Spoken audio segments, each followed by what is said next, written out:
Agora são 7 horas e 17 minutos e fazemos contato neste momento com a cientista política e professora da Pontifícia Universidade Católica de São Paulo, a PUC São Paulo, Escola de Sociologia e Política de São Paulo, Rosemary Sigurado. Bom dia, Rosemary. Bom dia a você e a todos os que nos acompanham. Rosemary, a gente tem aí um início de ano bastante agitado na cena política e agora a última do governo Bolsonaro é a possibilidade de criação do Ministério da Segurança Pública, o Ministério da Segurança Pública que havia sido extinto, né, para ser aí, houve uma fusão entre ele e o Ministério da Justiça e agora pode ser que ele seja desmembrado de novo. Como é que você vê qual o sentido político dessa mudança que pode acontecer agora no governo Bolsonaro, Rosemary? Olha, eu acho que esse é mais um passo na queda de braço entre o presidente e o que ele mesmo designou desde o início, super-ministro Sérgio Moro. Então, por que mais um passo nessa queda de braço? E penso eu que uma tentativa de enfraquecer o ministro Sérgio Moro, né, já com vistas às eleições de 2022. Qual é a questão que está colocada ali, né? Nós observamos em algumas pesquisas recentes, realizadas, inclusive pelo Instituto Datafolha, que o ministro Sérgio Moro tem uma confiança maior na população do que o próprio presidente. É mais popular que o presidente.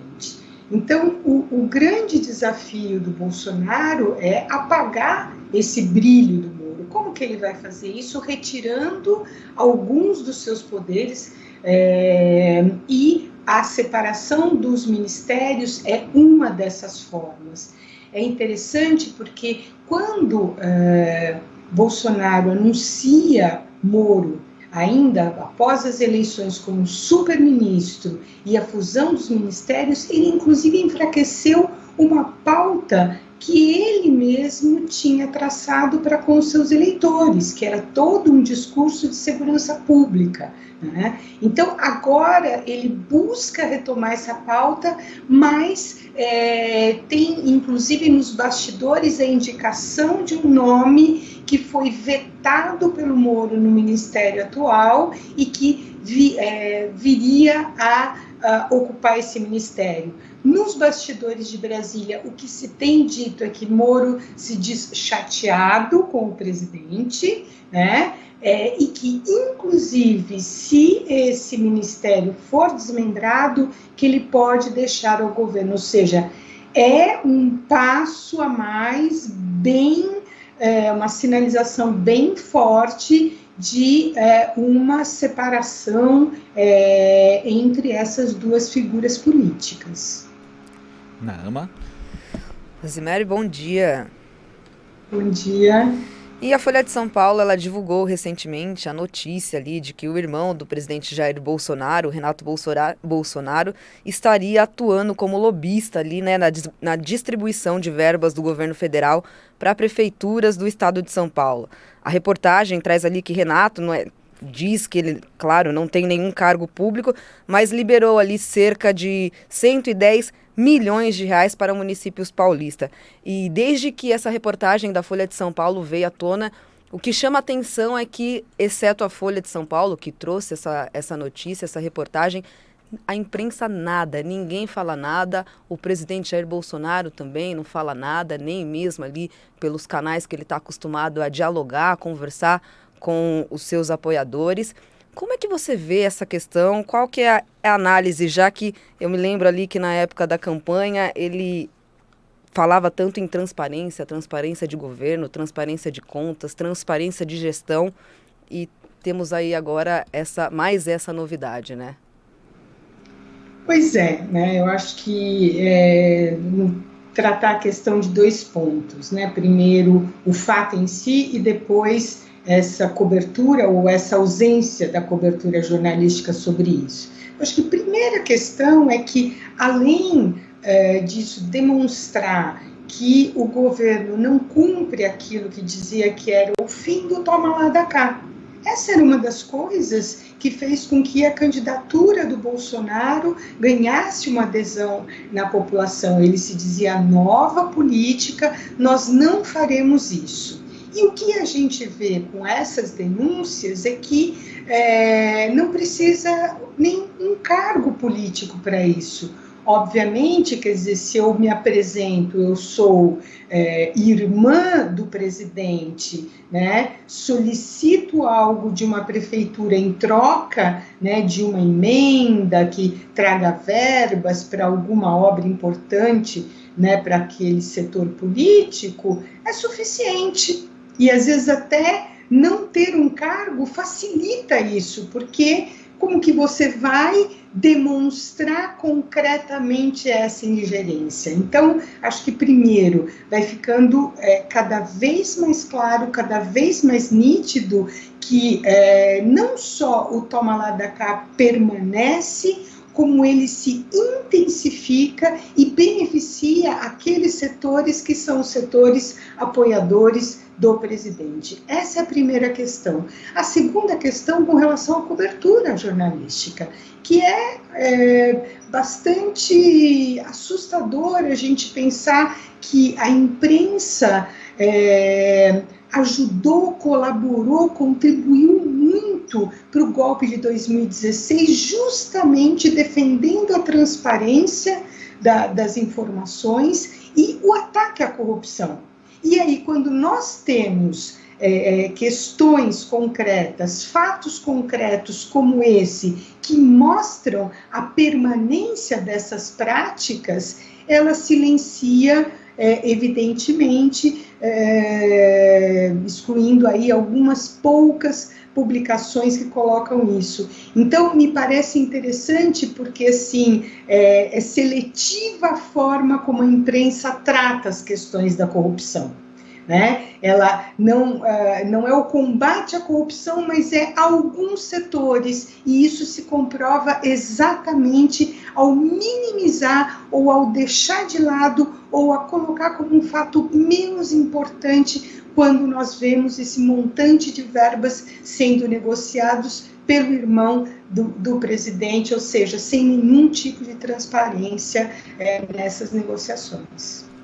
Agora, nós tivemos recentemente também, Rosemary, o anúncio da criação do Conselho da Amazônia e também da Força Nacional Ambiental por parte do presidente Bolsonaro, o conselho que vai ser presidido, inclusive, pelo vice-general Hamilton Mourão.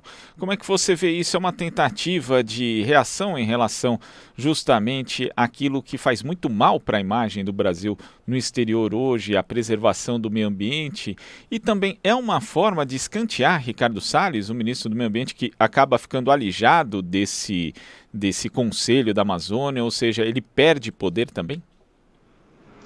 Eu acho que assim, é interessante a gente contextualizar o anúncio, né, da criação desse conselho. O anúncio se deu exatamente, né, um dia após as declarações feitas pelo ministro Paulo Guedes no Fórum de Davos, na Suíça, em que ele responsabiliza o impacto ambiental nas populações mais pobres, ou seja, dizendo, nós temos devastação das florestas porque a pobreza cresce e as pessoas precisam desses recursos. Então, assim, essa é a primeira coisa bastante lamentável, porque as populações pobres, inclusive no caso da Amazônia, as populações tradicionais, são as maiores protetoras do meio ambiente daquela região. Então, é muito ruim esse tipo de declaração e não mostra aqueles que são os verdadeiros, os responsáveis por elas, que é o desmatamento indiscriminado para plantio de pasto, para gado e de soja, entre outras coisas. As indústrias que são os grandes poluentes e devastadores, não só da Amazônia, mas em todas as partes do país.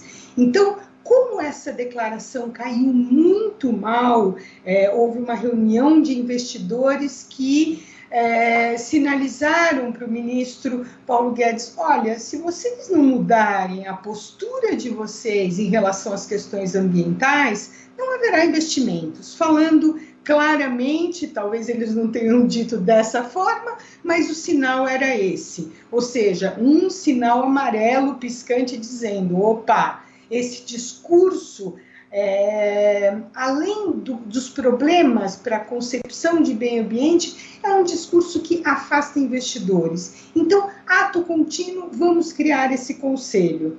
Como a imagem também do ministro Salles é uma imagem que está bastante desgastada, ele esteve na cúpula do meio ambiente na Espanha no final do ano passado, e a única coisa que ele fez lá foi tentar atrair investimentos e não demonstrar nenhuma preocupação com a questão ambiental em si, no momento que nós estamos vendo, né, incêndios na Amazônia, os incêndios da Austrália, no momento em que o negacionismo da questão ambiental está completamente em xeque. Nós não inventamos um incêndio na Austrália, isso é um fato, né?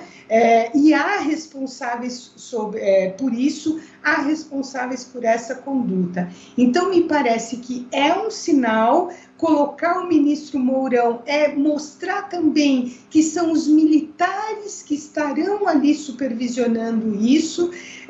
Não vi ainda qual será a composição desse meio ambiente, ou seja, se aqueles que são os verdadeiros defensores da proteção da Amazônia, que estão ali muito antes de nós, né, as populações tradicionais, as populações indígenas, como que eles participarão, se é que serão chamados a participar disso. Então, é dessa forma que eu vejo essa criação desse conselho. A gente sabe que existe um pensamento específico, né, em relação à Amazônia por parte dos militares. Quer dizer, como você fala, Rosemary, pode ser que essa doutrina, que na verdade já era um pouco dominante, né, em relação à região no governo Bolsonaro, agora predomine de vez. Sim, com certeza. Eu acho que é isso. Fortalece esse setor, né? Dá a eles uma questão estratégica, inclusive do ponto de vista internacional, talvez até mais do ponto de vista da visão, né, internacional do que da interna. Então, isso fortalece, né, um setor que também muitas vezes reclama, né, de mais poderes, embora tenha muito poder nesse atual governo.